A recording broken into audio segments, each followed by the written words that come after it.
Assalamualaikum everyone. So in the previous lecture we discussed about the different types of breads. So in today's lecture we will discuss the different classes of wheat that are used in making bakery products. So the first class is hard red winter. It is the white. Because its name is suggesting it's a hard red winter. So it contains a high amount of protein content, and we can use it for making different bread rolls, and we can produce all-purpose flour is produced from hard red winter. This is the variety that gives all-purpose flour. And then other type is hard red spring class. It contains the highest percentage of protein, and it has a superior milling and baking qualities. And what is its use? It is used to produce excellent bread wheat. So other type is soft red winter. It has high yielding characteristics, but it contains a relatively low protein content, as its name illustrates that it is a soft variety. So it means that it has lower amount of protein. It is used for making flatbreads, cakes, pastries, and crackers.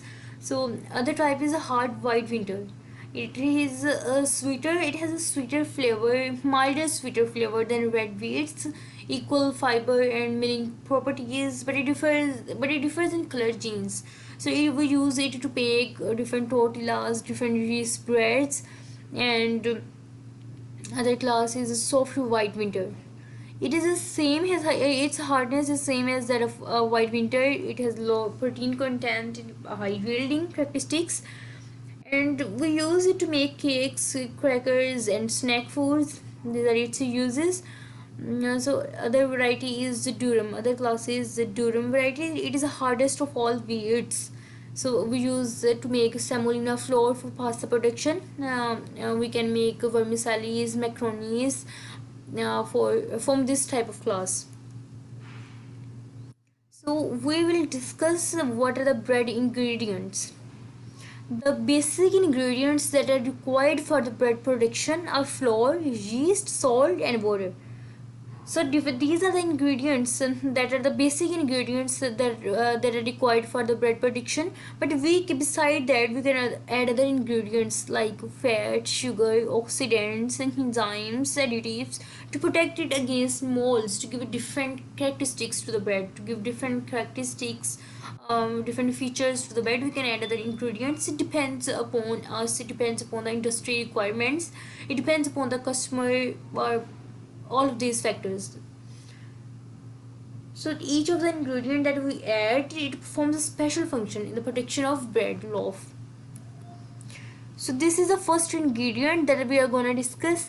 Flour is a product where when we say that the flour is what's the definition that come into our mind. The basic definition is that the product is the product that we obtain by grinding wheat kernels or berries. So its definition is clear now.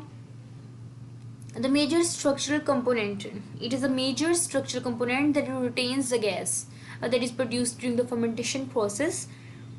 So for the bread making process, it is usually recommended hard wheat. Hard wheat means the wheat that contains a high protein content. So when we talk about the nutritional value of flour, it's a great source of nutrition. It is excellent source of complex carbohydrates, and it is also the source of protein, and it ranges from 9 to 15%. And the major protein that is present inside them is gluten protein. So calories that we get from fat are never more than 5%, and it's also the good source of fibers, dietary fibers. And one serving means 1 cup of flour provides us 3 to 15 gram of dietary fibers. Beside all of these ingredients, but wheat flour also contains vitamins, B vitamins, calcium, iron, magnesium, phosphorus, all of these minerals, but and minimal amounts of sodium and other trace elements. So and from nutritional point of view, it's a good source of nutrition. So wheat flour types use we use different types of wheat flours in in making bakery products. So these are the different types of wheat flours. The first one is white flour, then all-purpose flour, bread flour, cake flour, self-rising flour, pastry flour, whole wheat flour, and gluten flour. And all of these varieties here differ from each other on the base of protein content. I will try my best that I cover all of these types in this lecture.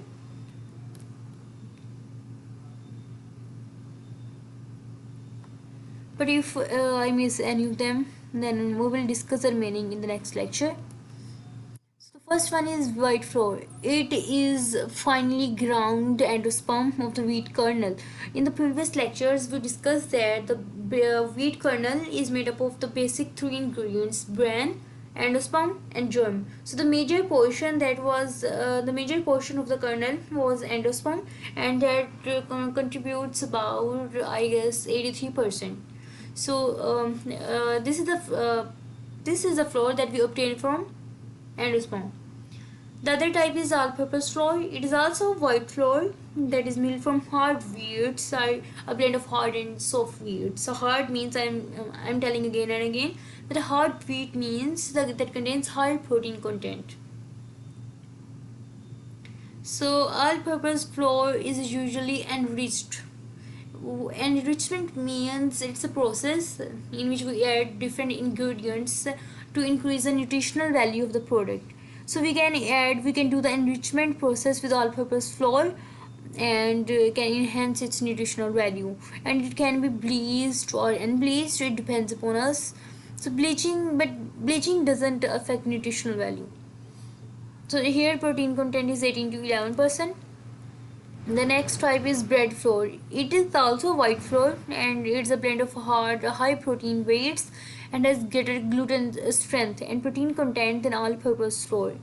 But the difference from all-purpose flour is that it contains a little bit high protein content as compared to all-purpose flour.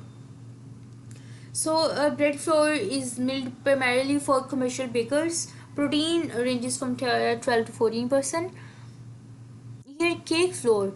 It's a fine textured silky flour that is made from soft wheats with low protein content, and we use it to produce crackers, different cooked breads, and some types of pastries, cakes. And its name suggesting that we use it to make different types of cakes, pastries, and it has a high percentage of starch, and but protein content is low because we make this type from soft wheats. And here protein content ranges from 7 to 9%. So the other type is self-rising flour. We can say it as phosphatid flour, and it is a convenience product that may be product that we make by adding salt and other leavening to all-purpose flour. In short, we can say that we make it from all-purpose flour, but we add different other ingredients like salt and leavening agents. So it is commonly used in biscuits and cooked breads, but it is not recommended for yeast breads. So we can add different acid ingredients, like a combination of sodium bicarbonate with a suitable acid ingredient will produce a flour for a variety of uses. So we use sodium bicarbonate and a suitable acid. This gives a special feature, and with this due to this special feature, we can use it for different varieties. We can use it for different purposes. So acid type that we are using, the acid that we are using here also matters a lot.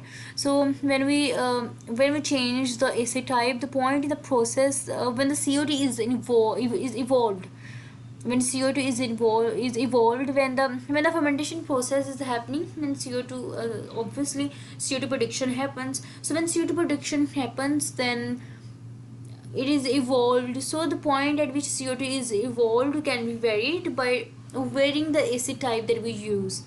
So when we use monocalcium phosphate, then it results in whenever we use monocalcium phosphate, then 60% CO2 is generated at the time of mixing, and 40% is generated during baking.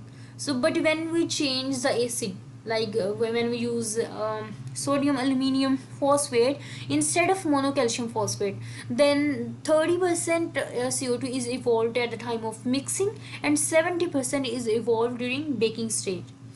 So here you can observe the difference that whenever we change the type of the acid, then the amount of the percentage of CO2 evolved at different stages also changes. So the requirement for heat for the majority of the CO2 is liberated can be useful if the product is required to stand before baking, or we wanna extend the shelf life of the food of the bread product. So pastry flour has properties that are intermediate between those of all-purpose flour and cake flours. It is usually made from soft wheat for pastry making, and but can be used for cookies, cakes, and similar products. Pastry flour differs from hard wheat flour in that it is a finer texture and lighter consistency. Protein content is 8 to 9%. So other type is semolina. It is also obtained from endosperm, but here variety is a durum wheat, as we discussed earlier that this is the variety. This is the most hardest variety of the wheat, hardest class of wheat. So we make semolina from this. Semolina, we can enrich semolina with different ingredients, and we make pasta products and other products like spaghettis, vermicelli, macaronis, all of these things. So except for some specialty products, breads are seldom made with semolina. So we don't it is not recommended, usually it is not recommended to make breads from semolina. We make some pasta products from it. So this class of wheat is commonly sold either as finely ground flour like durum flour, or but it can be sold as a granular product like durum semolina or simply semolina. Both of these types will have different uses further. So it is a yellow, its color is a little bit yellow. This is due to the presence of carotenoid pigments. So whole wheat, as its name is suggesting that whole wheat is a type of wheat that contains all the ingredients like bran, endosperm, and germ, all the basic ingredients of the kernel. So gluten flour is usually made from spring wheat, and it has a high protein content. Gluten flour, its name suggesting that gluten is itself protein. So its protein content is 40 to 45%. That is greater as compared to other varieties, and its starch content is low. So it is used for diabetic breads or mixed with other non-wheat or low-protein wheat flours. We can say that the varieties of wheat in which the protein content is smaller, so we can use this type of flour to compensate that deficiency that they have in the regard of protein or gluten content. So gluten flour, it improves baking qualities and produces high protein gluten breads. This is another class, triticale and malted grain flour, brown flour. But we will discuss these three remaining classes in the next lecture. In the next lecture, we'll also discuss the different terminologies that are used in bakery products, in baking science and technology. So till then, Allah Hafiz.